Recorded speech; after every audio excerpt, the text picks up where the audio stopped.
How's it going, trainers? Welcome to an Aeroducktyl far-fetched fighting deck highlight for Pokemon Pocket. This core of Marshadow, Hitmonlee, and then an early attacker like Farfetch'd has been incredibly proven inside of Pocket's tournament ecosystem, putting up consistent results. And I have to say, I was pretty impressed with what Aeroducktyl EX brings to this package.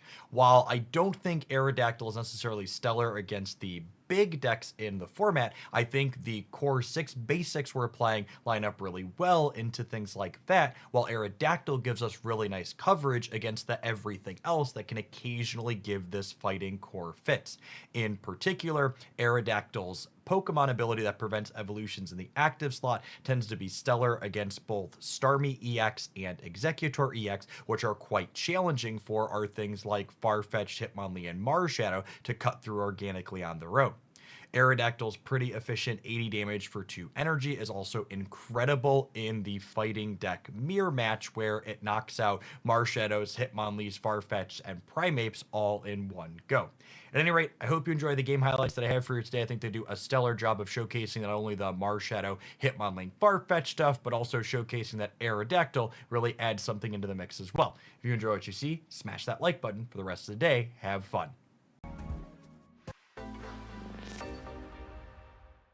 Hey, Zachariah, thanks for hanging out. Good morning, good morning.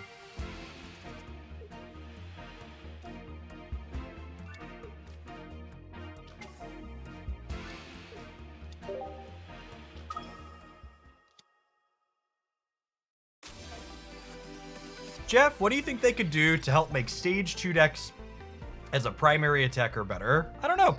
I play a lot of games, but I'm really not a game designer, so I like to leave questions on design things like that up to the people who are professionals whose job it is to figure these things out. Hoping to find a Farfetch'd here. Although if we brick on Farfetch'd, we could Hitmonlee stretch kick the routes, which I think is the line.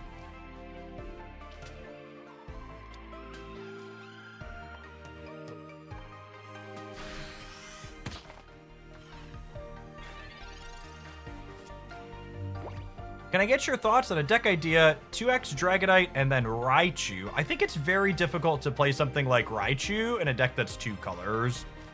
Dragonite's 2-color inconsistency is just a pretty tough thing to overcome.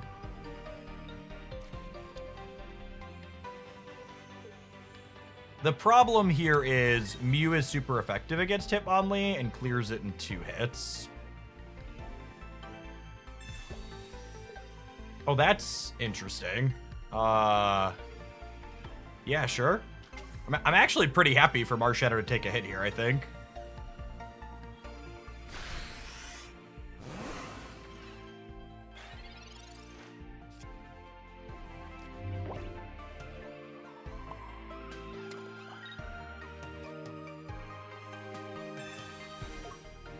I think I'm playing out a second copy of Hitmonlee here, so that way if they Sabrina me again, it's a little awkward if I draw Farfetch'd, because then I can't play it out and put it up, but I think this is right. I suppose the Marshadow taking a hit here means if they have Gardevoir, they could use Mew to stretch kick it twice.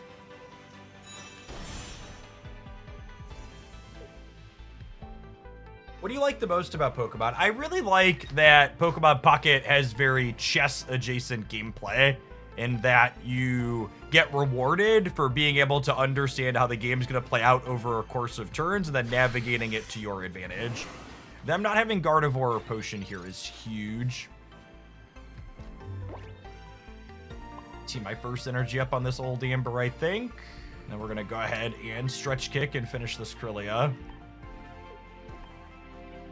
And then if they knock out this Hitmonlee with the Mew, I can put the Marshadow up and start cracking the Mew, which is nice.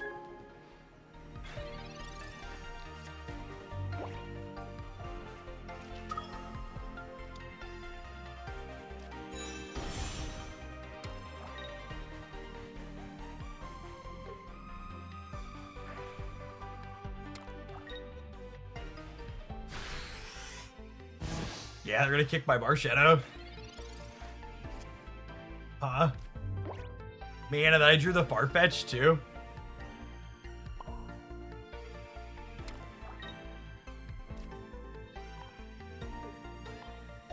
I guess I want to just work down this Mewtwo, huh? If I hit the Mewtwo with 2 stretch kicks, hitting the Mewtwo with 2 stretch kicks means that Aeroducktyl with Giovanni clears it, but that's 2 specific cards I have to draw. Feels bad that they've had 2 Pokeballs in a research and we have none. Their deck is so much smaller than ours.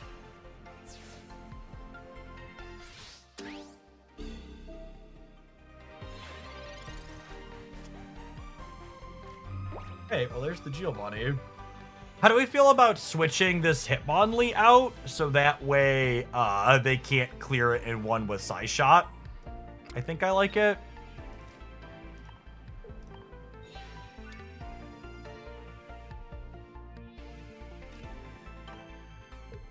Get one more stretch kick in here, and then we'll start putting pressure on this Mew up front, I think. They're gonna break Amber. Maybe. They could go after that, but I've got 2 researches and 2 Aerodactyls. There's a decent chance we draw it before they could do that, right? But you're right. They could just go after the old Amber here, and if we brick, we could be in trouble. They have Giovanni to clear the Hitmonlee here. They do not. Aerodactyl is lethal, gamers. That feels good. Giovanni is such a good Pokemon pocket card. Hitmonlee chewing up things while they're on the bench. Also incredibly strong. Flared 2-star Aerodactyl looking glorious here.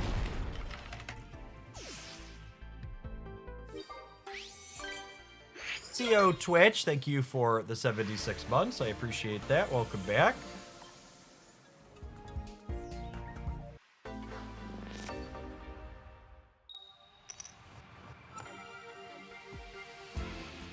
Abba Zabba Man, thank you for the half a year. I appreciate that. Welcome back.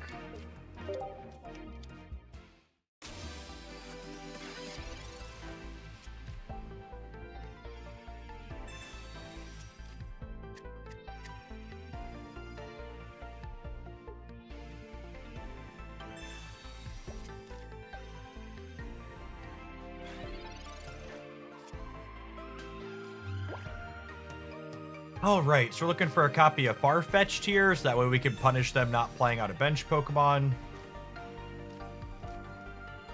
2 shots at it.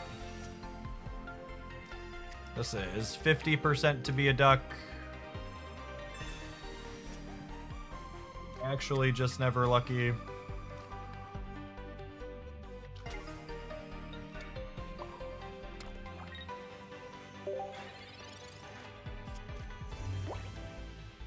Which variation of the Pikachu deck do you think is the best right now? You should check out my meta report video from yesterday where I talk about exactly that.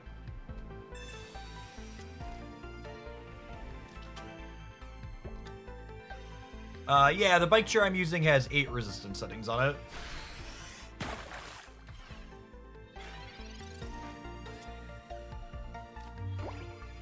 Oh, assuredly I find a Farfetch with this research, yes. Absolutely quacked, gamers. So energy here, X speed out, hit the frog. If they evolve and clear my Farfetch'd, Marshadow clears their stage 2, and we're in a really good spot.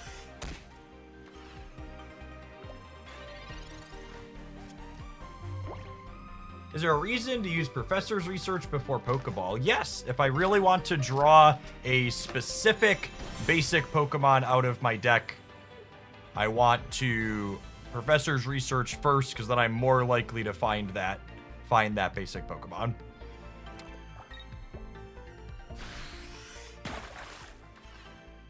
I'm really surprised they put the energy on the Magikarp. So I get to Aerodactyl, which will prevent them from evolving into Greninja next turn. I get to X speed out this Farfetch and then Hitmonlee kick the Magikarp, and I think we're good to go from here. This deck's Gyarados matchup is very, very good. Yeah.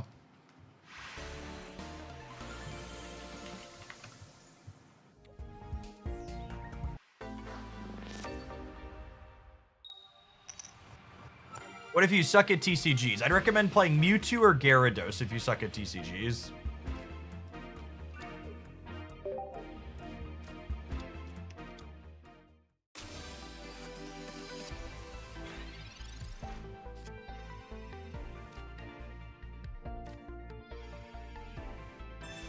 Decent start for us here. Get our fossil down. I'm gonna slide Marshadow out here too. So if they Sabrina me, I don't have to put the old Amber up. I'll vibe on the Farfetch for the time being.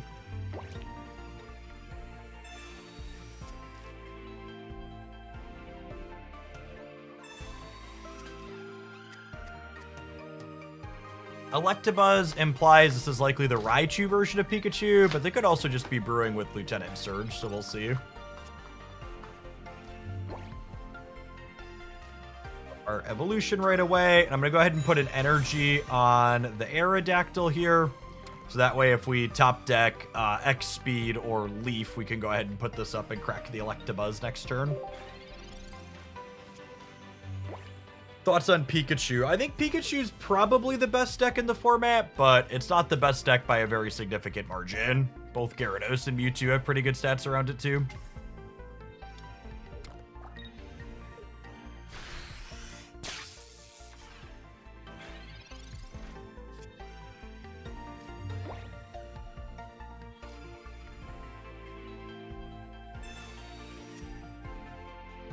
Just stretch kick this thing because it's hyper annoying.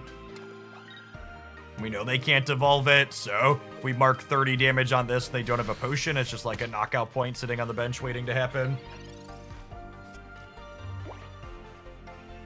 This is weak to lightning, yeah? Awkward.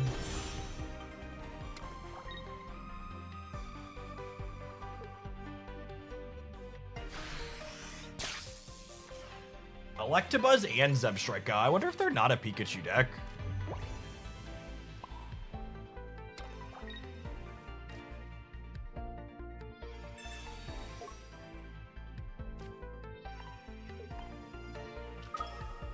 So Giovanni would let them clear the Aeroducktyl here, but they're going to get to clear it off my bench anyway, so might as well get it in and get a knockout.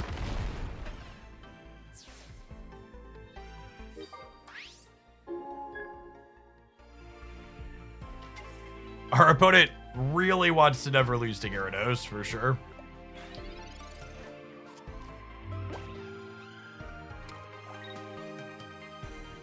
Big Thundershock coin here. Survey says. And that brick means we're going to go ahead and be done here. We get to go ahead and Sabrina up this Zebstrika and clear it out. And then we have Marshadow ready to go to clean up whatever they knock out the Aeroducktyl with.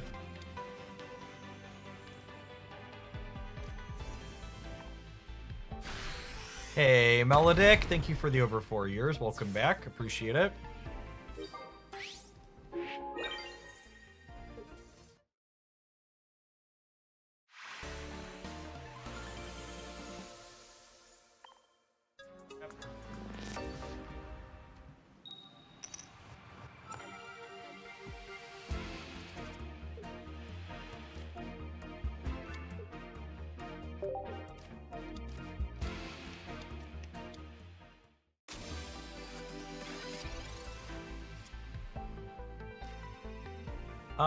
I really want to draw my fossil, so we're going to Pokeball before we research.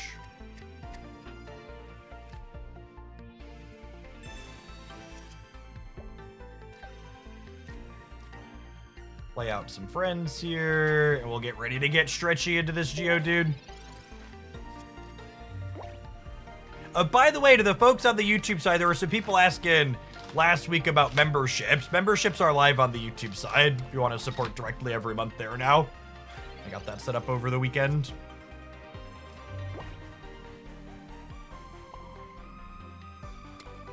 What is the best non-Celebi Executor EX deck? You know, I don't really know the answer to that question. It's either Victory Bell, which will be my deck highlight on the Pocket channel here soon, or it's some kind of two-color amalgamation. I would wager.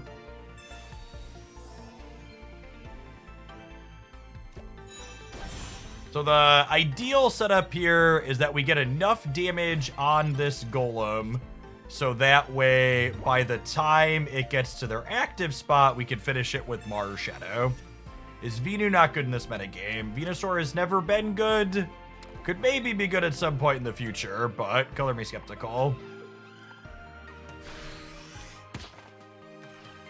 Do memberships on the YouTube side give you access to the Discord server? I should set that up. Yes. I'll make a note to do that today.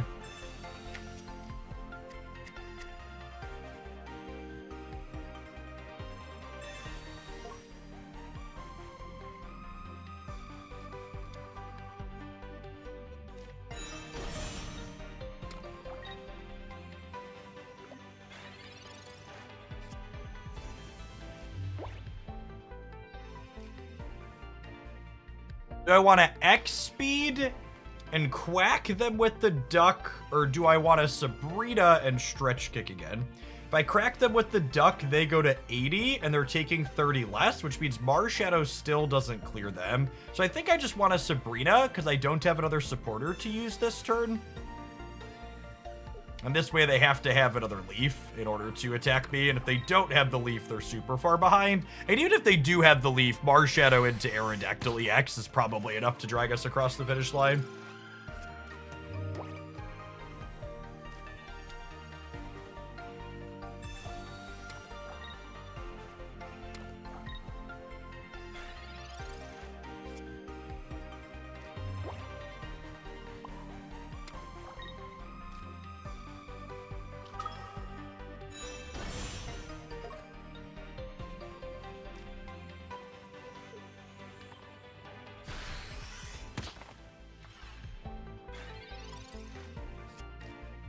So they get to clear Hitmonlee, but then that takes their energy for the turn if they don't top deck Leaf.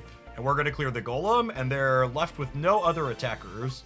Well, they have X speeds. They do get to start building up second Golem here. The question is, are they going to be able to get that online before we can clear things out with the rest of our friends? So guard press means they take 30 less damage, but Marshadow's dealing 100, so 70 is enough to clear here. The Giovanni meant we were good even through like a potion, which is nice.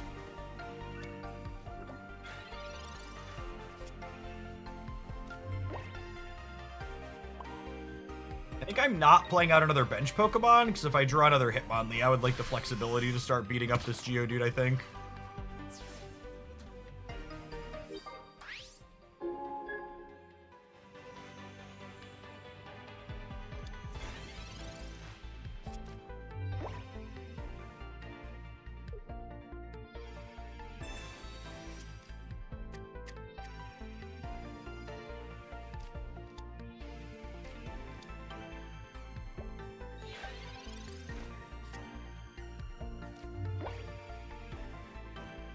Accidentally clicked through playing their energy there. It's a mistake that could cost them. They play both Brocks. They have not. Only one Brock.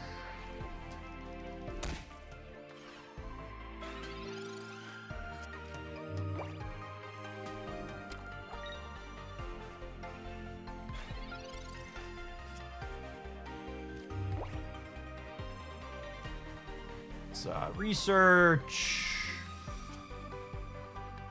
We'll go ahead and...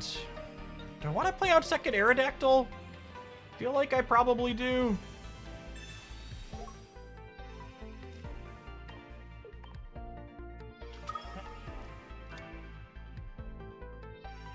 I'm gonna leave myself the flexibility on a Hitmonlee still. There's only one card in my deck, and it's guaranteed to be it. Yeah.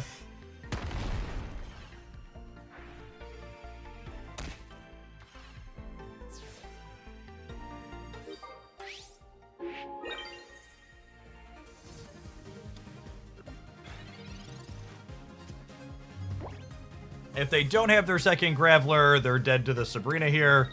And if they do have the Graveler, they're probably still in trouble, because if they put the Graveler up, we switch into Farfetch'd and quack them with that to start. This is kind of how the Golem deck goes. It gets its big thing set up, and if you have a way to answer its big thing, it just dies. And that's why its performance fell very flat.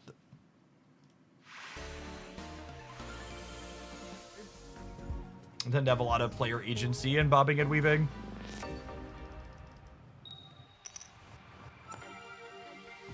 I have a lot of what tend to feel like satisfying in-game choices every round. To the person asking about Primeape versus Farfetch'd, I intend to play that today for sure. I have not played with it yet, but people are definitely posting success with it.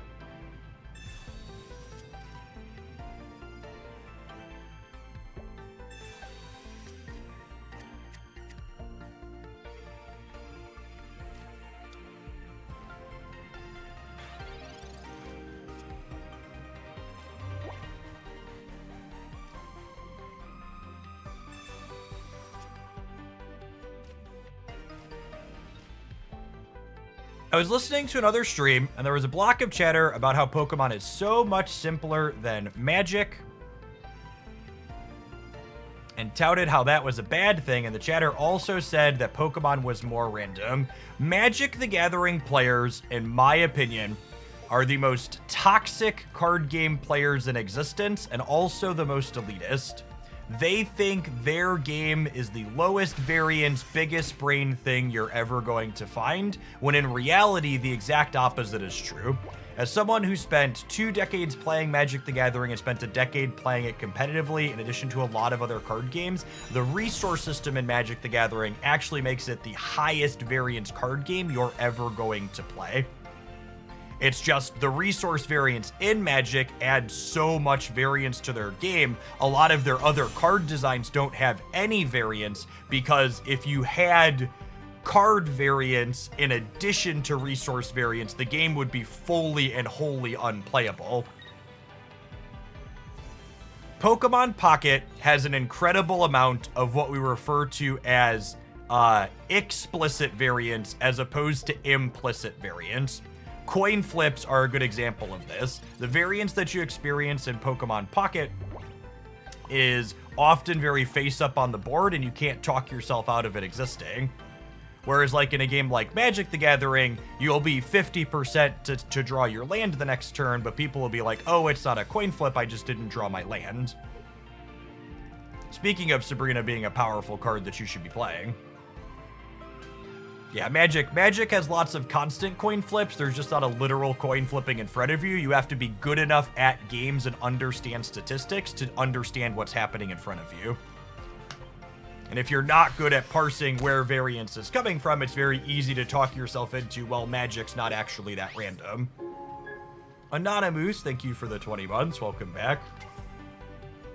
Human beings, and especially card gamers in general, tend to be very tribalistic. They see new card games like Pokemon Pocket as a threat to the thing that they enjoy, because if they acknowledge that Pokemon Pocket is fun and reasonable and they can get enjoyment out of it, perhaps the thousands of dollars and thousands of hours they spent on Magic the Gathering was wrong and wasted. A lot of people feel it very necessary to put down other things rather than being like, hey, both these things can be good and fun. Oh, that's really interesting, because the poison kills the Farfetch'd. The Marshadow actually isn't lethal here, huh?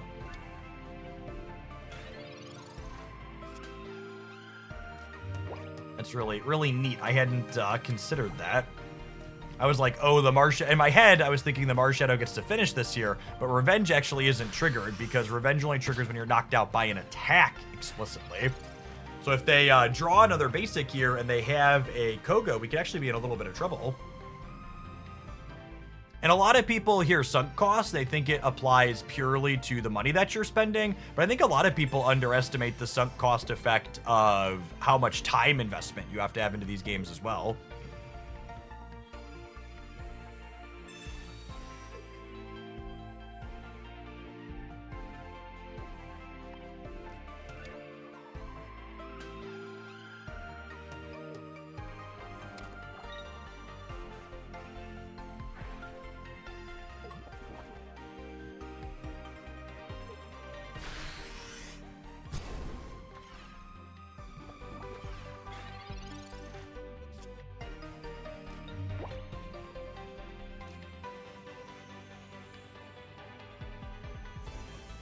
Do I want to Leaf to get an energy on this Marshadow, I think I'd rather research and just give up the energy if I brick on X speed. Because if I find a fossil, being able to set up a fossil for this Aeroducktyl would have a lot of value.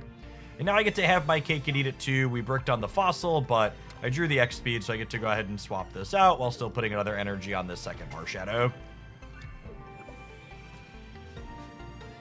What are your thoughts on bigger decks and more points to win? I don't think I have an opinion on that, because I don't think they're things that are ever going to happen, so they're not really worth discussing.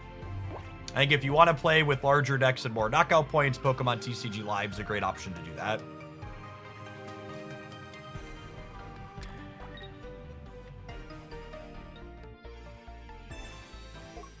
Oh, do they not have Koga?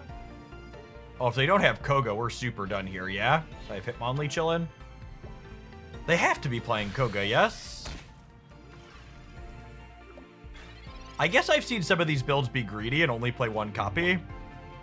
Gosh, I am so bad at drawing Amber's chat. The real reason why I've been most successful with the all basics build of this deck is because I'm not lucky enough to draw evolution Pokemon. Holy.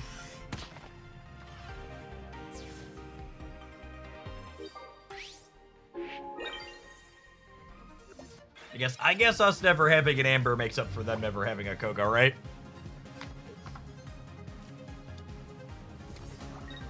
Think they'll add a ranked mode to this game? I hope not. I think the lack of ranked in Pokemon Pocket makes it a lot more enjoyable.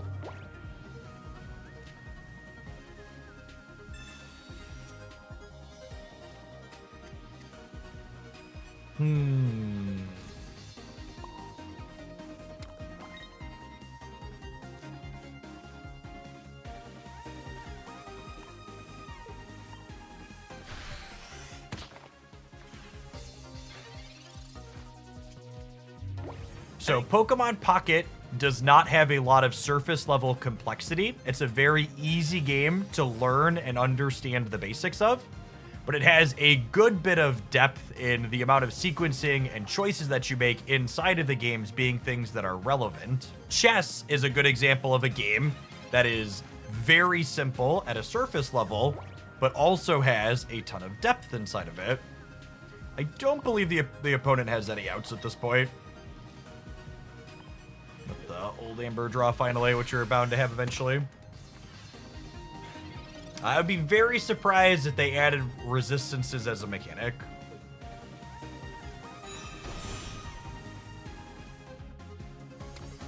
Must be allergic to these terrible misplays I'm making.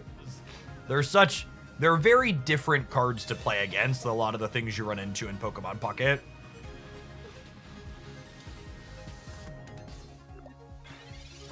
I like the Melmetal deck we played the other day a lot. If you missed it, you can catch the highlights of it in a YouTube video after the fact and make a judgment for yourself.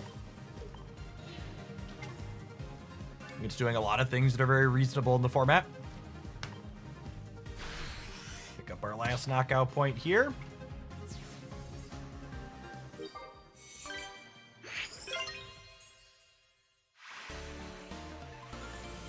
Thanks for the deck list and good community vibes. Thanks for being a part of it.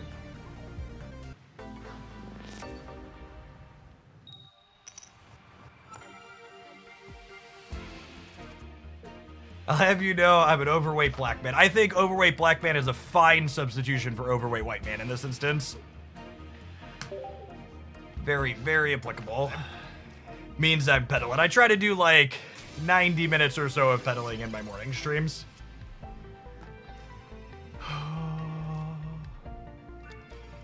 Yep.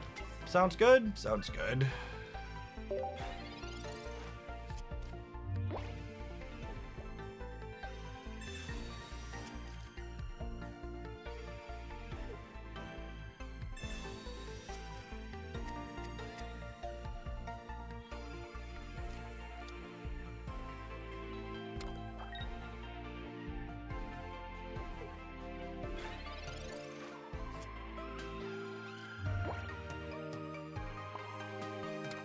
I want to kick your frog.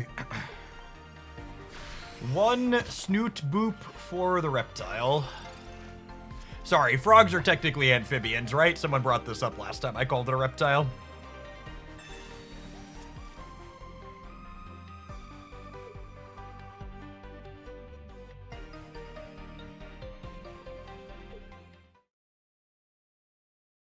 This is approximately how the average Gyarados matchup goes for these fighting decks. If you want to get free wins here, if they are the freest of wins,